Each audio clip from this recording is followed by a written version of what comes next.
ગેનીબેન ઠાકોરની એ શસ્ત્ર વાપરવા માટેની રણનીતિ એ પણ પોતાને બનાસની બેન ગણાવનારા ગેનીબેનના શબ્દોમાં। બેન ખૂબ ખૂબ સ્વાગત છે આપનું। જી થેન્ક યુ। વિધાનસભા લડી ચૂક્યા છો, જીતી ચૂક્યા છો, લોકસભા કેટલી મોટી લાગે છે જે આ પ્રવાસ કરી રહ્યા છો એના? કોઈ પણ ચૂંટણી પંચાયતથી કરીને પાર્લામેન્ટ સુધી ચૂંટણી જ હોય છે અને એક લોકશાહીનો ભાગ હોય છે। ઉમેદવાર ચૂંટણી નથી લડતો હોતો, એના ટેકેદારો અને વિચારધારાને એની સાથે સંકળાયેલા તમામ કાર્યકરો અને મતદારો લડતા હોય છે। વ્યવસ્થાઓના ભાગરૂપે અનેક પક્ષોએ પોતપોતાની રીતે ગોઠવણી કરતા હોય, પણ અંતે જ્યાં સુધી મતદારોમાં ક્રેઝ ન હોય અને મતદારોને જે ઉમેદવાર હોય એના ઉપર લાગણી ન હોય તો એ ચૂંટણી નીરસ રહેતી હોય છે। એટલે મને પોતાને વિધાનસભાની ચૂંટણી કરતાં પણ આ ચૂંટણીની અંદર માનસિક રીતે ફ્રેશ અને ખૂબ સારો પ્રતિસાદ મળી રહ્યો છે। એટલે ચૂંટણી હું નથી લડતી, બનાસકાંઠાની જનતા લડે, જનતા લડતી હોય ત્યારે કોઈ અઘરું નથી। અચ્છા બેન, પ્રવાસના કિલોમીટર વધી જાય, અંતર વધી જતા હોય, ઘરે કેટલો સમય રહ્યો છો? આમ તો મારા જાહેર જીવનમાં ઘરે બહુ મને ઓછો રહેવાનો ટાઈમ મળે છે, લગભગ 365 દિવસ। એકેય દિવસ હું મારા માટે કે પરિવાર માટે બહુ ટાઈમ નથી કાઢતી।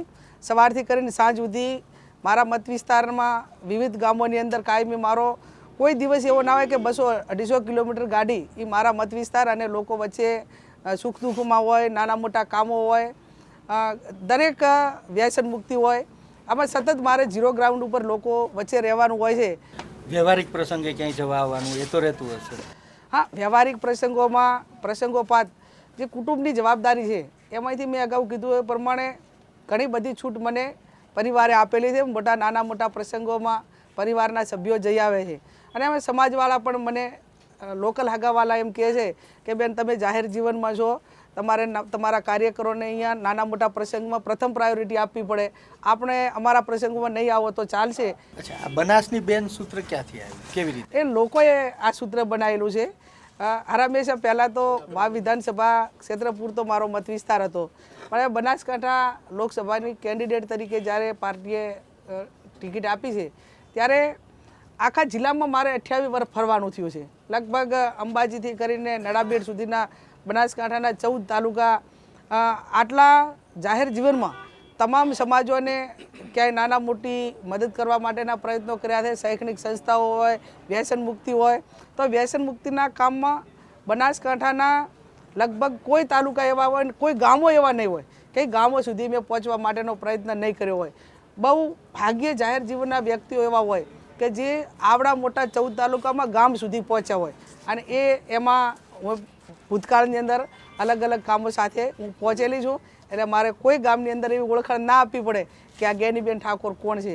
સંપૂર્ણ રીતે તમામ લોકોને હું ઓળખું છું ને એ લોકો મને ઓળખે છે। અચ્છા, આ બનાસકાંઠાના જે મતદારો છે એને તો તમે મૂંઝવણમાં મૂકી દીધા કે ગેનીબેનનું મામેરું ભરો, સામે બેન જ છે તો એ બેનનું મામેરું નહીં ભરવાનું? એમાં એ પણ માગી શકે છે।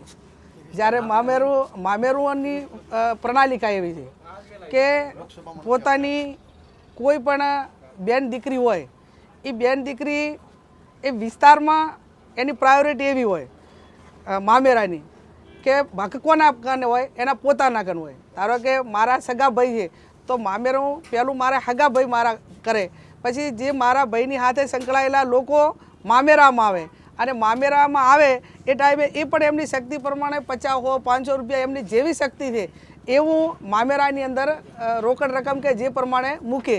એટલે હું બનાસકાંઠામાં મારો મત વિસ્તાર છે, એટલે મારા હગા ભાઈઓ એ બનાસકાંઠાના છે। સામે જે કંઈ ઉમેદવાર છે એમનું હારું એ પણ પાટણ લોકસભામાં આવે, એમનું પિયર એ પણ પાટણ લોકસભામાં આવે। એટલે બનાસની બેન ગેનીબેનને મારું હારું પણ બનાસકાંઠામાં છે અને મારું પિયર પણ બનાસકાંઠામાં છે। એટલે હું સંપૂર્ણ રીતે એક ક્લોઝ રીતે મામેરાની હકદાર છું અને એ પણ માગી શકે છે। અચ્છા, મામેરામાં કેટલું મામેરું આવે એવું લાગે છે? મામેરામાં એવું છે કે મામેરું એ કોઈ આમ ડિમાન્ડ ના કરી શકાય બેન તરીકે, પણ એટલે એ હું એ જ કહું છું કે મામેરાની સંસ્કૃતિ દેવી છે કે ખાલી કોઈ પણ બેન એના ભાઈને ઘરે જાય ને તો એની યથાશક્તિ પ્રમાણે કોઈ ભાઈ એવો ના હોય કે એની બેનને મદદ કરવામાં ઊણો ઉતરે। અને જ્યારે મામેરું કીધું ત્યારે એ લોકો જવાબદારીથી ઉપાડી લે. એટલે એમના માટે આ શબ્દ જ કાપી છે કે બેને અમારી પાસે મામેરું માગ્યું છે. આ તો ખાલી મતનું ભરવાનું છે.